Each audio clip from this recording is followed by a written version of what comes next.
Welcome back to Squawk Box. Join us right now, House Minority Leader Hakeem Jeffries. There is so much to talk to you about this morning, about everything that's going on in Washington, about the BLS, the Fed. We could talk about NVIDIA, Democratic Party, but I want to start with this. And by the way, mea culpa on me too, but I'm curious where you land. For the last several months, the Democratic Party, for the most part, has been publicly suggesting that because of these tariffs, that the economy was going to falter, that there was going to be a massive recession. And for whatever reason, that has not happened. And I'm curious why you think that hasn't happened and whether you think it was a mistake to be as critical as you have been. Well, good morning. Great to be with you. Donald Trump promised on day one that costs were going to go down. Costs haven't gone down. They've gone up. What we have seen, in fact, is job creation go down almost to record low levels. And so there is reason to believe that the economy is not moving in the right direction. The erratic tariff policies have created a great deal of uncertainty in the business environment. And uncertainty, of course, doesn't allow for the type of explosive economic growth that we will all like to see here in the United States of America. I think there's no real basis to conclude that Donald Trump has been successful, particularly as it relates to the core issue of driving down the high cost of living in the United States of America, which is too high, which was his fundamental promise to the American people. Costs aren't going down, they're going up. But are you surprised? I'm just asking, just as a person, are you surprised that the tariffs haven't had a bigger impact on prices, for example? I think it remains to be seen where this is headed. I'm deeply concerned that the tariffs are going to exacerbate the inflationary challenges that we already have in the United States of America, the affordability issues that we have in the United States of America, particularly as it relates to consumer goods and consumer goods that are going to be important to the American people as folks prepare to send their children back to school. I guess, Mr. Speaker, I don't know about deflation and costs coming down. All I can tell you is that the inflation rate itself was 2.7% in the most recent read year over year versus it got to a high of 9% under Biden. Stocks are at record highs. Unemployment is 4.2%. That's full employment. The GDP was 3%. The border is actually secure. We've got trade deals with EU, Japan, many more in the works, and trillions of dollars of foreign investment coming here. Iran's nuclear ambitions have been set back indefinitely. And I just wrote down a few things. So I just have to ask you, where is the calamity that you're talking about? And it almost seems like for Democrats, socialism is the answer to these problems. Or, I don't know, an end of democracy or something? We just don't get it. Well, actually, I'll tell you what we stand for, Joe. It's pretty clear. As Democrats, we believe in a strong floor and no ceiling. In America, you work hard, you play by the rules, you should be able to live the good life. And there should be no ceiling on your success, on your capacity to do anything in the United States of America. That's the great promise of this country. At the same period of time, there should be a strong floor. Today is the 90th anniversary of Social Security. It was born 90 years ago today. What we've seen from this administration is an attack on Social Security, an attack on Medicare, an attack on the Affordable Care Act, ripping Medicaid away from millions of Americans.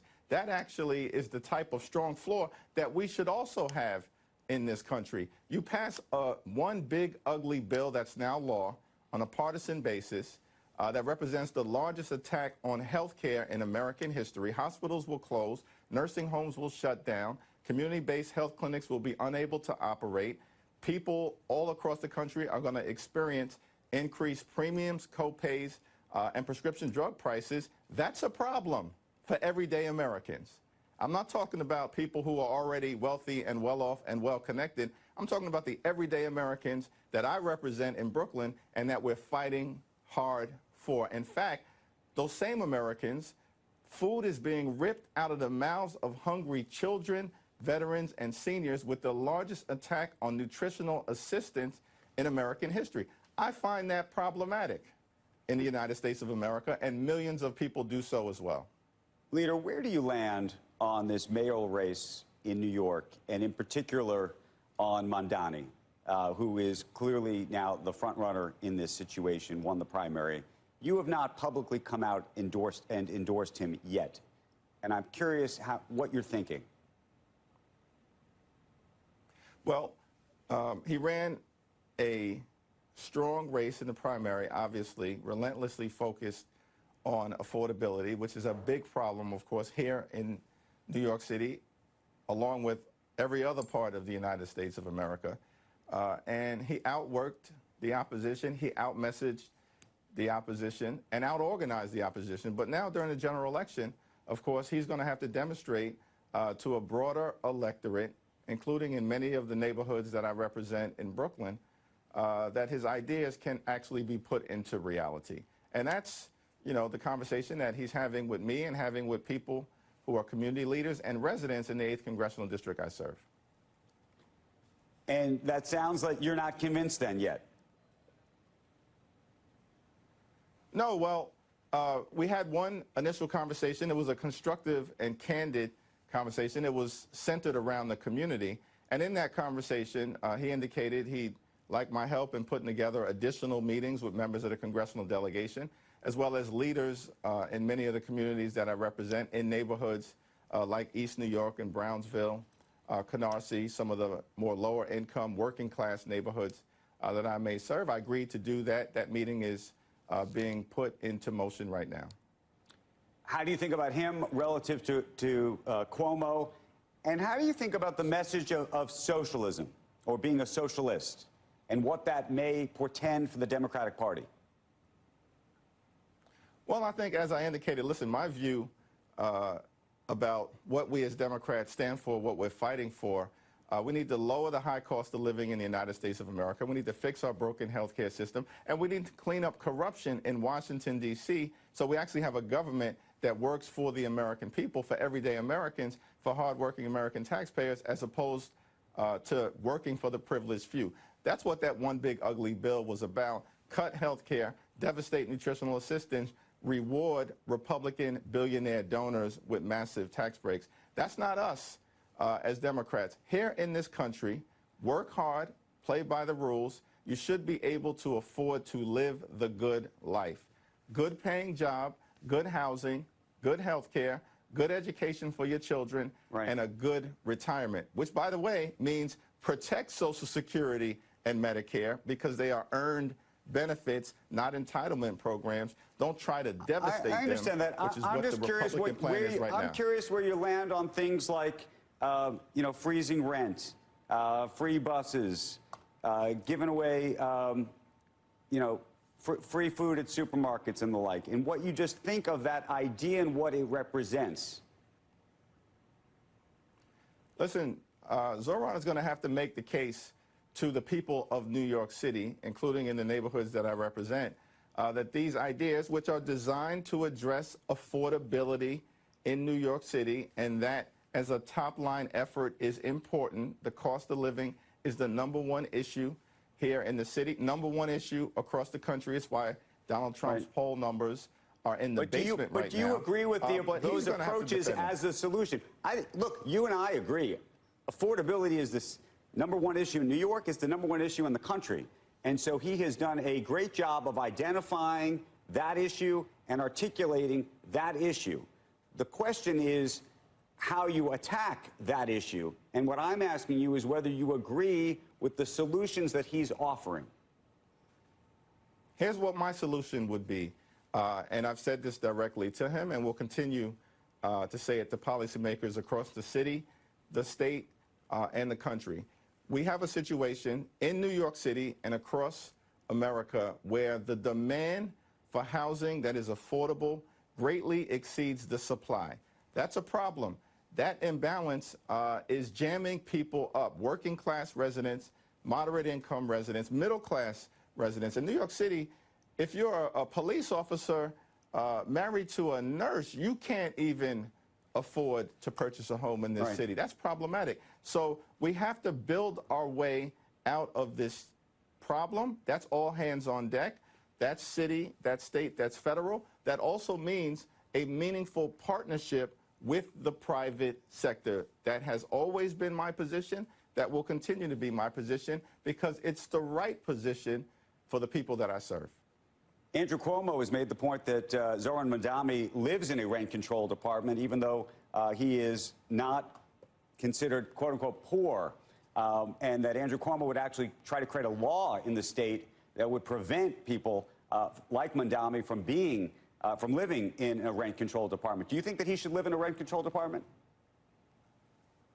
Well, listen, that's an issue for the state legislators and the state government to work out. Oh, no, but it's a fascinating issue about affordability in this city, and whether there are folks who are living in rent-controlled apartments all across this city that effectively should be going towards poor people who need that affordability. It's a legitimate issue that has been raised, and the Mandami campaign is going to have to address it. Talking about issues that folks are going to have to address, what do you think of the president's decision to replace the BLS director in terms of this new person who's just been put into this role? I think it's a disgrace, but it's part of a consistent pattern that the Trump administration has attacked the free enterprise system here in the United States of America. The Trump administration has unleashed the largest pay-to-play scheme in modern American history, and everybody in corporate America knows it. Everyone in Washington, D.C. knows it. Is that not an attack on a free market-based economy here in the United States of America? Seems to me that it actually is. That's problematic. Right, but here's the thing. You're talking about a free market. This is why I wanted to go there, because there's sort of you're talking about a free market on one side and being an advocate for a free market on one side, but at the same time, we just had a whole conversation about an individual who is running for mayor in New York City who is genuinely titling themselves a socialist. And you're saying that you might ultimately support them. And so I'm trying to understand the distinction here. No. I'm trying to understand why you would spend a significant amount of time asking me about the Democratic nominee who's not even the mayor, and it's not a legitimate point to raise about a president who is regularly attacking the free market economy, bullying corporations, bullying universities, bullying law firms. He just recently called upon the CEO of Goldman Sachs to fire their chief economist. That's not problematic. He's the leader of the free world, the president of the United States of America. He's in office right now, and he's attacking the market-based economy. Now, I said that I support. I don't disagree with you at all. And I don't love those attacks, but I will say, just in fairness, and I wonder whether you think that they're the same or they're not the same, there have been people that have criticized Elizabeth Warren for years for individually attacking and going after and naming specific CEOs in America, specific companies in America, over again and over again.